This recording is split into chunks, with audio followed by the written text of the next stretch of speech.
எல்லோருக்கும் வணக்கம் நண்பர்களே. இன்னைக்கு திடீர்னு பல முக்கியமான தகவல்கள் வந்துருச்சு.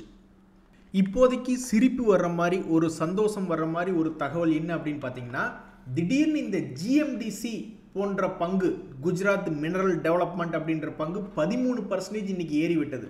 ரிம் அப்படின்ற பங்கு மைனஸ்லேருந்து பாசிட்டிவ் க்ளோசிங். என்எம்டிசி 2.5% என்பது ஏறி இருக்கு. கோல் இந்தியாவுமே ஓரளவுக்கு ஏறி இருக்கு. என்ன காரணம்னா, கவர்மெண்ட்டுடைய பேச்சுக்கள் எதுக்கு அப்படின்னா, சமீபத்தில் சைனால தான் கிட்டத்தட்ட 90% இந்த ரேர் எர்த் மேக்னெட் அப்படின்றது ப்ராசஸ் பண்ணுறாங்க அப்படின்றாங்க. பாருங்க, உலகத்தில் 90% அவங்ககிட்ட தான் இருக்குது அப்படின்ட்டு.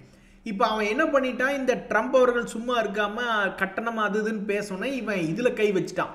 பல நாடுகளுக்கு ஏற்றுமதியை தடை பண்ணிட்டான்.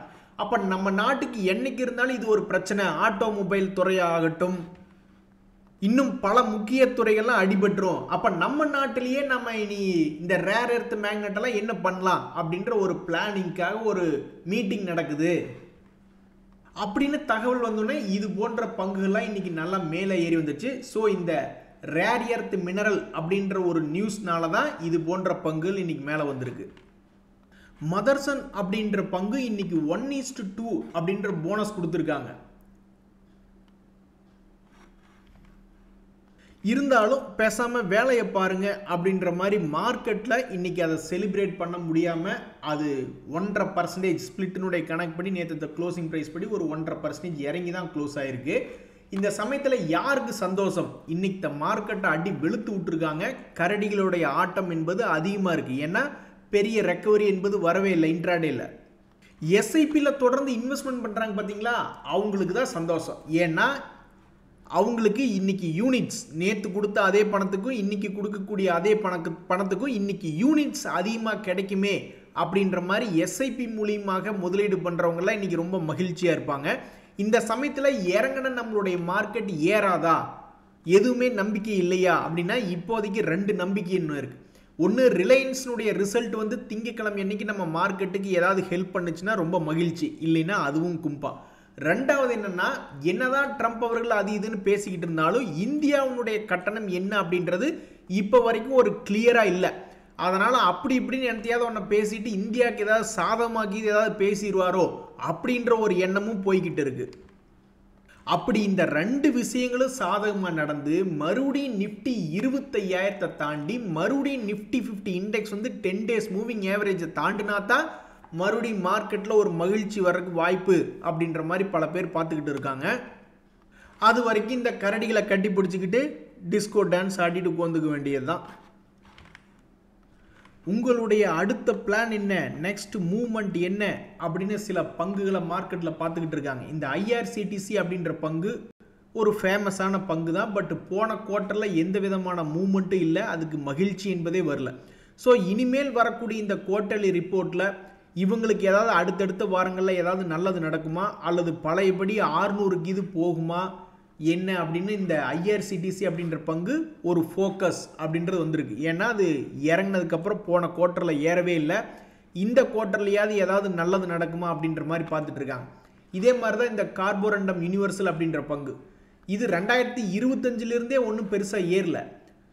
அதனால் அடுத்து வரக்கூடிய குவார்ட்டர்லி ரிசல்ட்டில் இதுக்கும் ஏதாவது நல்லது நடக்குமா அப்படின்ற மாதிரி பார்த்துட்டு இருக்காங்க. இதில் முக்கியமாக கவனிக்க வேண்டியது, இந்த ஐஆர்சிடிசி அப்படின்ற பங்கு 1% டிவிடெண்ட் கொடுப்பதாகவும், அதே மாதிரி இந்த பங்கினிடம் கடனே இல்லை அப்படின்ற மாதிரி இருக்குது. எப்போ ஒரு நல்ல காலம் பிறக்கும் அப்படின்றது தெரியாதபடிக்கு இந்த ஐஆர்சிடிசி தற்போது 52 வீக் லோவில் இருக்குது. 52 வீக் ஹை வந்ததுன்னா ரொம்ப மகிழ்ச்சியாக தான் இருக்கும்.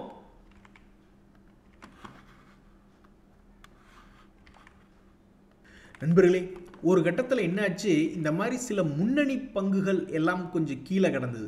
ஒரு உதாரணத்துக்கு இந்த ஏசிசி அப்படின்னு ஒரு பங்கு, அந்த பங்கு என்ன பண்ணுதுன்னு வச்சிங்கனாக்கா, சமீபத்தில் ஒரு குறிப்பிட்ட லோ அப்படின்றது இருந்தான் 1800 பக்கத்தில்.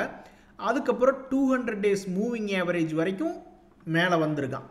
அதாவது கீழே கிடந்த பங்கு ஒரு குறிப்பிட்ட சப்போர்ட்லேருந்து மறுபடியும் கொஞ்சம் மேல் நோக்கி வந்திருந்தான். இந்த சமயத்தில் இன்னொரு பங்கு அவன் என்ன பண்ணியிருக்கான்னா, மேல் நோக்கி ஆல்ரெடி இருக்கான். அங்கிருந்தவன் இப்போ என்ன பண்ணியிருக்கான்னாக்கா ஒரு லோ ரேட்டு அப்படின்ற மாதிரி ட்ரேட் ஆகிட்டு இருக்கான். ஸோ 7ஆம் பொருத்தமாக இருக்கிறவங்கள பிடிச்சி கல்யாணம் பண்ணி வச்சுக்கிட்டு அவங்க சுற்றி இருக்கிறவங்களுக்கெல்லாம் தலைவலியை கொடுத்த மாதிரி இந்த யுனைடெட் ஸ்பிரிட்ஸ் அப்படின்ற பங்கு, இந்த பங்கு என்பது மேல் நோக்கி உச்சத்தில் இருக்கக்கூடிய ஒரு பங்கு. அப்படி இருக்கக்கூடிய பங்கு தற்போது ஒரு 1 month லோ அப்படின்ற மாதிரி ட்ரேட் ஆகிட்டு இருக்கான். இவனை என்ன பண்ணலாம் அப்படின்னு இந்த ஷேர் மார்க்கெட்டில் இருக்கிறவங்களாம் பார்த்துக்கிட்டு இருக்காங்க.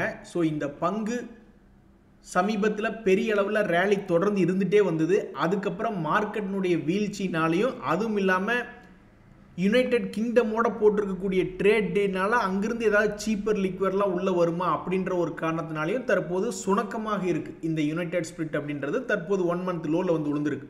ஸோ எந்த பக்கம் மூவ் ஆனாலும் ஒரு 500 ரூபாய் அல்லது 1000 ரூபாய் ஏதாவது பெருசாக மூவ் ஆகுமா அப்படின்ற மாதிரி பார்த்துட்டு இருக்காங்க. இந்த பங்கு அடுத்தடுத்து ஒரு 3 அல்லது 4 மாதத்துக்குள்ளே ஏதாவது தன்னுடைய பழைய ஹையை நோக்கி வந்ததுன்னா உனக்கு ஒரு கும்பிடு அப்படின்னு கும்பிடு போடுறதுக்கு பல பேர் தயாராக இருக்காங்க.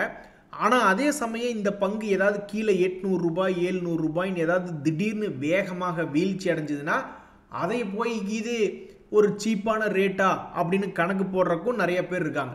ஸோ எதாக இருந்தாலும் ரொம்பவும் பெரிய வாலட்டிலிட்டி செய்யக்கூடிய மிக முக்கியமான இடத்துல, எப்படி இந்த ஏசிசி வந்து சமீபத்தில் 1800 ரூபாயிலிருந்து டபக்குன்னு 2000 ரூபாய் வரைக்கும் மேலே வந்து எட்டி பார்த்தானோ, அது மாதிரி இது ஏதாவது ஒரு பெரிய மூவ்மெண்ட் ஒரு 2-3 மாதங்களில் பண்ணுமா அப்படின்ற மாதிரி பார்த்துக்கிட்டு இருக்காங்க.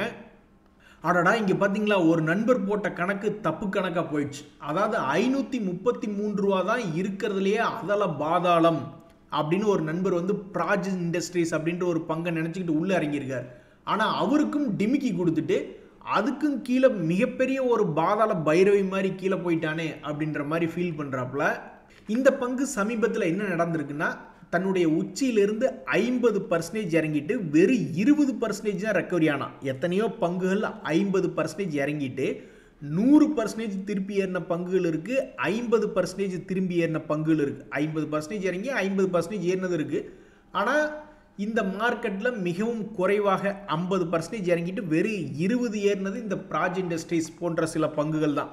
என்ன காரணம்? பொதுவாக ஒரு பங்கு மேல் நோக்கி திரும்பி ஏறி வரணும், தன்னுடைய பழைய ஹையை திரும்பி வரணும் அப்படின்னாக்கா அதுக்கு முதல்ல அது டிவிடெண்ட் கொடுக்கக்கூடிய லாபம் செய்யக்கூடிய பங்காக இருக்கணும், அல்லது தன்னுடைய பழைய ஹையும் தாண்டி மேல் நோக்கி உடச்சி விண்ணை முட்டும் அளவு போகணும்னா அது ப்ராஃபிட் ஏர்னிங்ஸ் க்ரோத்தாக இருக்கணும்.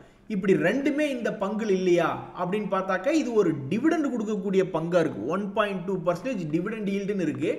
ஆனாலும் பாவம் அந்த நண்பருக்கு வந்து என்ன ஒரு சோகம் பார்த்தீங்களா, இது வந்து மறுபடியும் ஒரு பாதி கிணறு கூட வரல, டிவிடெண்ட் கொடுக்கக்கூடிய பங்காக இருந்தாலுமே. அதே மாதிரி இந்த பங்கு ஏதாவது லாபம் செய்யக்கூடிய பங்கு அப்படின்னு பார்த்தா இது வரைக்கும் அது நஷ்டமே செய்யலை. பட் என்ன ஒரு குறை இந்த பங்குல அப்படின்னா, இதுக்கு முன்னாடியே 80 கோடி 90 கோடி லாபம் செஞ்சுட்டு இருந்த பங்கு இப்போ வெறும் 40 கோடி தான் லாபம் பண்ணிக்கிட்டு இருக்கான். ஸோ ப்ராஃபிட் ஏர்னிங்ஸ் க்ரோத் இருக்கிறதுக்கு பொதுவாக ப்ராஃபிட் அப்படின்றது கீழ் நோக்கி வந்துக்கிட்டு இருக்கு. அந்த ஒரு காரணத்தினால தான் இந்த பிராஜ் இண்டஸ்ட்ரீஸை கீழே உட்கார வச்சிருப்பாங்க போல. இப்படி இருக்கக்கூடிய இந்த பங்குல பெரிய ஆளுக்கு என்ன பண்ணியிருக்காங்க, எஃப்ஐஎஸ் பார்த்தோம்னா அவங்க ஒன்றும் பெருசாக ஒன்றும் பண்ணல. அவங்க இருக்கிறதுலே ஒரு 19% ஹையஸ்ட் ஹோல்டிங் பண்ணிட்டு இப்போ 17% ஹோல்டு பண்ணுறாங்க. நம்ம டிஐஸ் அப்படியே ஆப்போசிட்டாக 17% ஹோல்டு பண்ணிக்கிட்டு இருந்தவங்க 19% ஹோல்டு பண்ணிக்கிட்டு இருக்காங்க.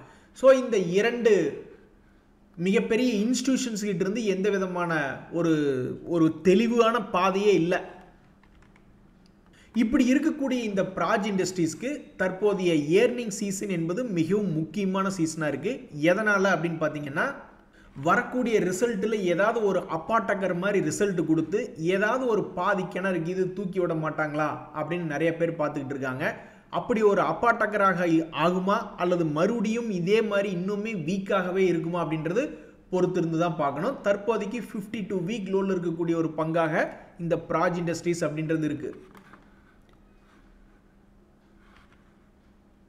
அடடா நண்பர்களை இங்கே பாருங்க, ஒரு நண்பருக்கு ஒரு நல்ல சந்தோஷம், அந்த சந்தோஷத்தில் பங்கெடுத்துக்கலாம் அப்படின்ற மாதிரி அவருக்கு என்னென்னா, குபிட்னு ஒரு பங்கு 30 குவான்டிட்டி எனக்கு வந்து லாக் ஆயிடுச்சுங்க, 1 வருஷம் ஆச்சு, இப்போ தான் ஓரளவுக்கு பாசிட்டிவாக மேல் நோக்கி ஏறி வந்து என்னுடைய லாக்கை ரிலீஸ் பண்ணி விட்டாங்க. பாருங்கள் எப்படி கீழே விழுந்திருக்கான் பாருங்கள் குப்பிடு.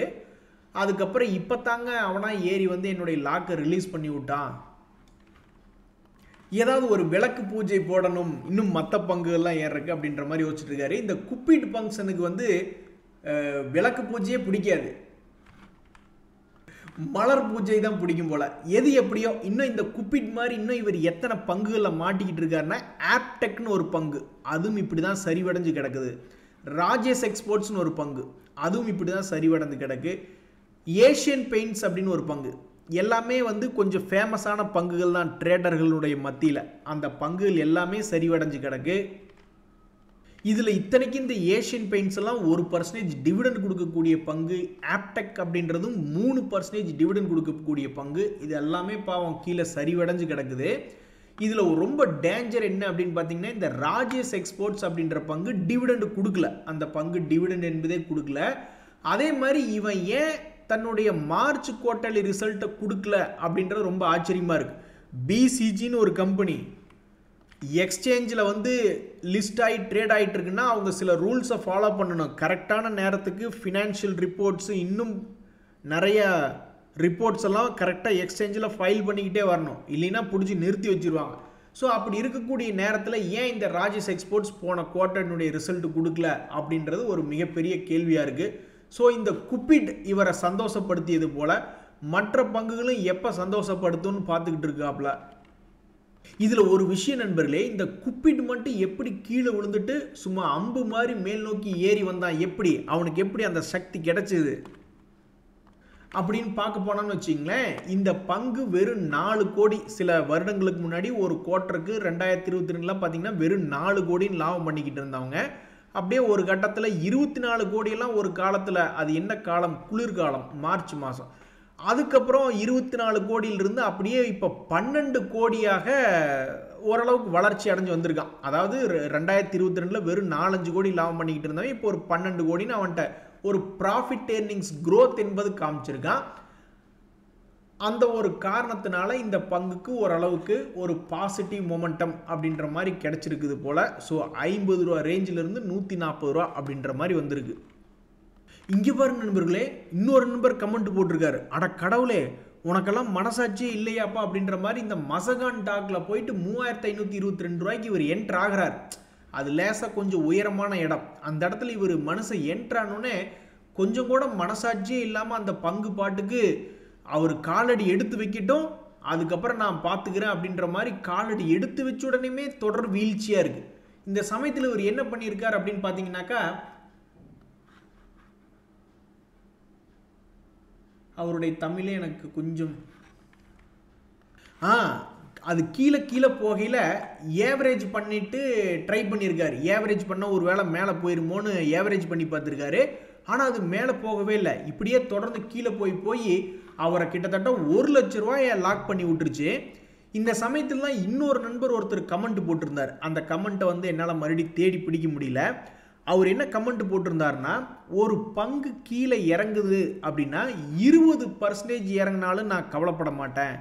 ஏன்னா 20% இறங்கி அதுவாக திரும்பி மேல் நோக்கி ஏறி வர்றதுக்கு அதுகிட்ட ஸ்ட்ரென்த் இருக்குன்னு தானே அர்த்தம். ஏன்னா பொதுவாக ஸ்டாக் மார்க்கெட்டில் 20% கீழே போனால் தான் பீரிஷ் ஃபார்ம் ஆகுது அப்படின்ற மாதிரி ஒரு அண்டர்ஸ்டாண்டிங். ஸோ அப்போ 3522லேருந்து 20% கீழே போனால் தான் அவர் ஏவரேஜ் பண்ணவே ஸ்டார்ட் பண்ணுவார்னு வச்சிங்களேன். அப்படி ஒரு கமெண்ட் ஒன்று போட்டிருந்தார். ஸோ இடையில எதுக்கு கொண்டே காசை கொண்டே போடணும், அந்த பங்குக்கு ஸ்ட்ரென்த் இருந்தால் அவனே மேல் நோக்கி ஏறி வரட்டும் அப்படின்ற மாதிரி போட்டிருந்தாப்புல. அதே மாதிரி பல இடங்களில் பார்த்தீங்கன்னா 40% இறங்கினாவோ 50% இறங்கினாவோ ஒரு பங்கு வந்து மேல் நோக்கி ஒரு பாதி தூரம் வந்து இப்போ சமீபத்தில் கடந்த 3-4 மாதங்களில் பார்த்துருக்கோம். ஸோ நிறைய பேர் வந்து ஏவரேஜ் பண்ணுறது அப்படின்னாக்கா கையில் பெரிய அளவில் லாரியில் பணம் இருந்தால் தான் இடையில போய் ஊடால போயிட்டு எந்தையாவது ஒன்று பண்ணிக்கிட்டு இருப்பாங்க. மற்றபடி சிஸ்டமேட்டிக்காக யாராவது பண்ணுறாங்க அப்படின்னா இந்த மாதிரி தான் பண்ணுவாங்க போல். ஒரு தடவை அது கீழே விழுக ஆரம்பிச்சுன்னா அது 40%க்கு மேலே விழுகட்டும், எதாக இருந்தாலும் அப்புறம் பார்த்துக்கலாம் அப்படின்ற மாதிரி இருப்பாங்க போல். அந்த மாதிரி இருக்கும்பொழுது ஏவரேஜ் பண்ணுறதுக்கு பண தேவை என்பது ரொம்ப கம்மியாயிடும்.